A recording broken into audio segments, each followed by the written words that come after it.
Shalom. Hari ini saya akan menyampaikan tentang ringkasan singkat mengenai terang yang sesungguhnya dan terang palsu, berikut dengan penglihatan dalam mimpi yang saya dapat. Tapi sebelumnya, mari kita berdoa dulu ya.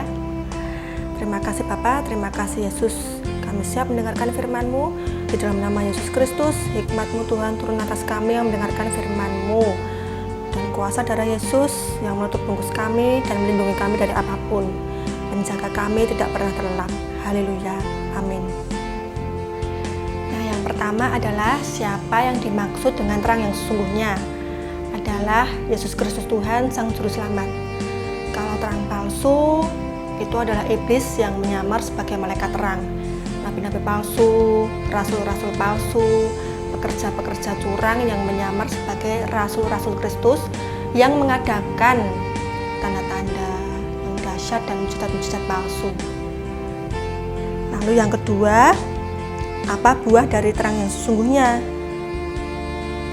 Adalah kebaikan dan keadilan dan kebenaran. Kalau buah dari terang palsu adalah tidak hidup dalam kebenaran. Nah, kapan terang yang sesungguhnya datang ke dunia? Telah datang ke dunia. Kalau terang palsu bisa saat ini muncul mendatangi Anda atau akan muncul beberapa orang dari Anda. Lalu mengapa terang yang sesungguhnya datang? Untuk memberi keselamatan, memberi damai sejahtera, memberkati, memberi kelimpahan.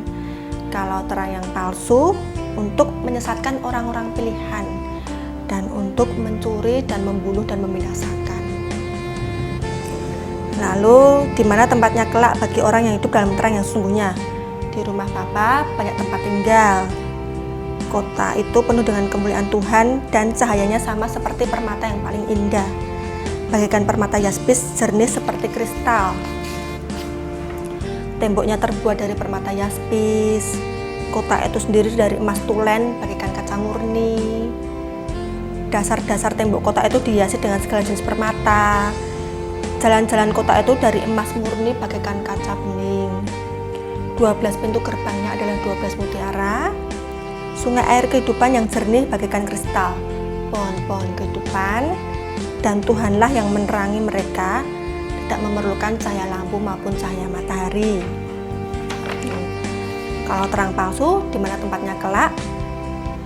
Di tempat dalam kegelapan yang paling dahsyat, lautan api dan belerang. Lalu bagaimana terang yang sesungguhnya datang?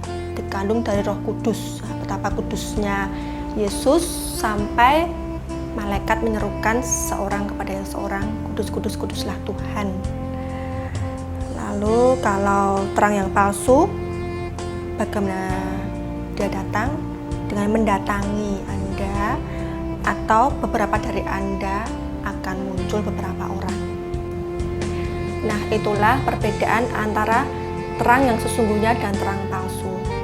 Kalau sebelum ada video ini atau bahkan setelah Anda tahu kebenaran firman Tuhan ini dan Anda tahu kalau misalnya si A itu tidak ada buah-buah kebenaran dari perkataan dan perbuatannya, ya, jangan pura-pura cuek dengan mengatakan enggak apa-apa, yang penting setor wajah ke tempat itu, yang penting kan hatiku Yesus Kristus. Atau mungkin enggak apa-apa berkawan dengan dia. Ya gimana? Dia sudah banyak menolong. Firman Tuhan mengatakan dalam 1 Petrus pasal yang kelima ayat yang ke-8, sadarlah dan berjaga-jagalah lawanmu si iblis. Berjalan keliling sama seperti singa yang mengaum-aum dan mencari orang yang dapat ditelannya. Ketika saya merenungkan satu ayat ini, kemudian saya mencari tahu tentang singa. Singa itu memiliki penglihatan yang hebat dalam gelap dan memiliki pendengaran yang tajam. Kalau singa betina, dia menangkap mangsa yang kecil hidup-hidup supaya anaknya belajar berburu. Nah, lalu di sini dikatakan singa yang mengaum-aum dan mencari orang yang dapat ditelannya. Nah, si iblis ini berjalan berkeliling mencari orang yang dapat ditelannya. Nah, dengan memiliki ketajaman penglihatan dan pendengaran, mencari orang yang dapat ditelannya. Yang paling mudah ditelan, yang lengah dan tertidur, atau yang berjaga-jaga dan waspada. Ya, yang lengah dan tertidur. Makanya di sini firman Tuhan katakan, sadarlah dan berjaga-jagalah. Ini salah satu perintah Tuhan. Sadarlah dan berjaga-jagalah. Dan juga waspadalah terhadap nabi palsu yang datang kepadamu dengan menyamar seperti domba, padahal dia adalah serigala yang buas. Ada dua penglihatan dalam mimpi saya. Yang pertama, pada pertengahan bulan April tahun 2021. Di situ saya melihat barisan manusia laki-laki dari belakang berjalan memasuki sebuah pintu. Lalu saya penasaran ada apa di balik pintu itu. Lalu saya menengoknya, tapi tidak ikut masuk. Dan saya terkejut sekali ya, ternyata di balik pintu itu mereka menuju ke laut menuruni tangga yang ada di tebing. Kemudian di laut itu ada beberapa perahu, satu perahu diisi satu orang, perahu-perahu kecil. Lalu di sebelah kanan ada seorang pria yang tinggi besar yang memakai celana panjang tanpa memakai baju, hanya memakai tali selempang dan memegang sebuah tombak. Menyeramkan sekali. Dan mereka yang berjalan menuju ke sana menghindari pria yang ada di ujung kanan itu. Jadi membelok gitu. Lalu penglihatan yang kedua pada tanggal 27 Mei 2021 yang lalu.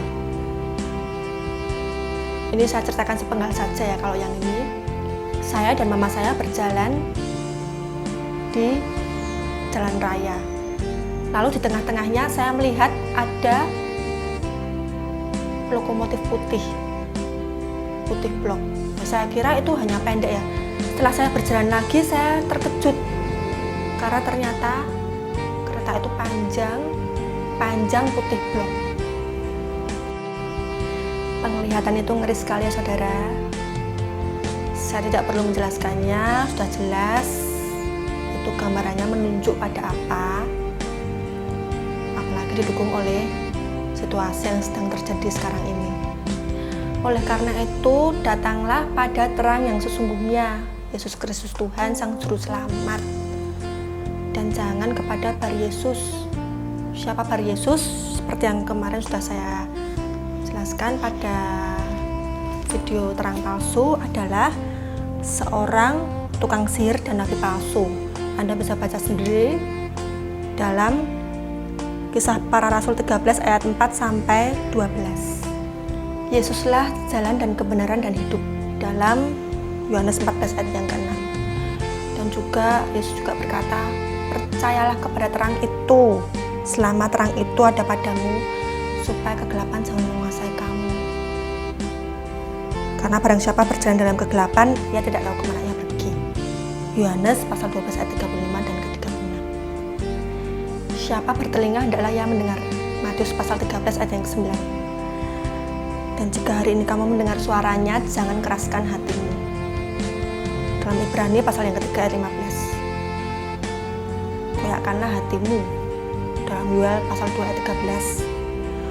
Tuhan itu tidak berkenan pada kepantian orang fasik, tetapi Tuhan berkenan pada pertobatan orang fasik.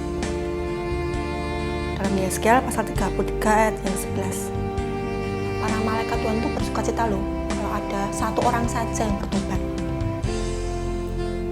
Lukas pasal 15 ayat yang ke-10. Ini saya bukan hanya membacakan ayat-ayat ya. Ini memang jawabannya ada di Alkitab.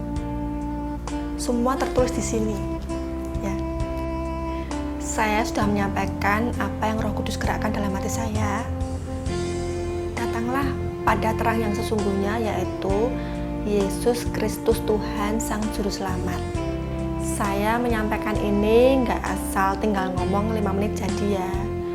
Ketika saya menyelesaikan ketikan ini, saya berdoa kepada Tuhan, saya bertanya, Tuhan, inikah yang Engkau mau untuk saya sampaikan? Karena saya juga mengingat di sini juga disampaikan mengenai mengenai penglihatan dalam mimpi saya. Bukan negatif ya, tapi nanti pasti ada komentar yang bermacam-macam. Yesus saja yang meratap dan mengerang dalam hati. Ketika dalam kisah Yesus membangkitkan Lazarus, masih saja diolok. Nah, tapi kemudian saya mengambil roti perjamuan kudus dan saya mendapatkan ayat Mazmur pasal yang ke-37 ayat yang ke-5. Demikianlah firman Tuhan, serahkanlah hidupmu kepada Tuhan dan percayalah kepadanya dan Ia akan bertindak.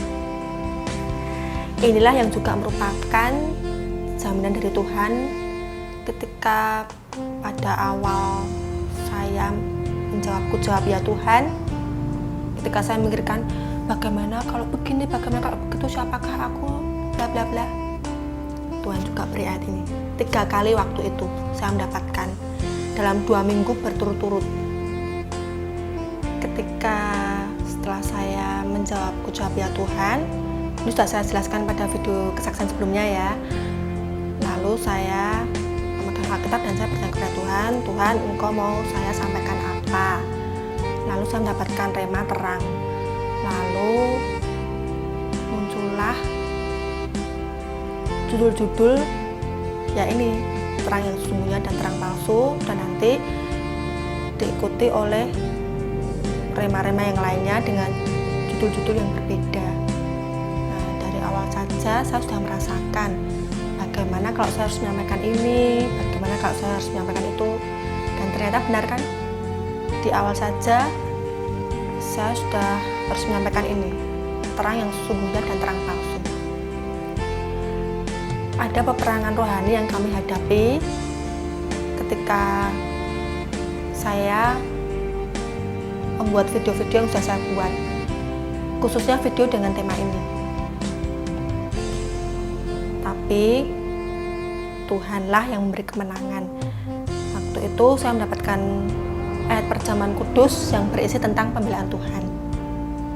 Tapi itu tadi, Tuhanlah yang memberi kemenangan. Tangan kanan Tuhan yang memberi kemenangan. Yesaya 41 ayat yang ke-10. Karena apa? Karena Tuhanlah yang berperang ganti kami dan kami diam saja. Dalam Keluaran 14 ayat yang ke-14. Terima kasih Yesus, terima kasih kepada para pembimbing rohani kami, baik yang ada di Solo maupun di Singapura. Dan terima kasih juga kepada seseorang yang terjun ke dalam pelayanan peperangan ini yang ikut memerangi juga. Saya tidak sekedar mengatakan ini ya, karena saya melihatnya dalam mimpi dan merasakannya. Bukan bermaksud untuk mengunggul-unggulkan manusia ya. Jangan dipelintir-pelintirkan. Cermati dulu, saya berterima kasih kepada siapa dulu? Terima kasih kepada Yesus dulu ya. Karena Tuhan Yesus lah yang memberi kemenangan.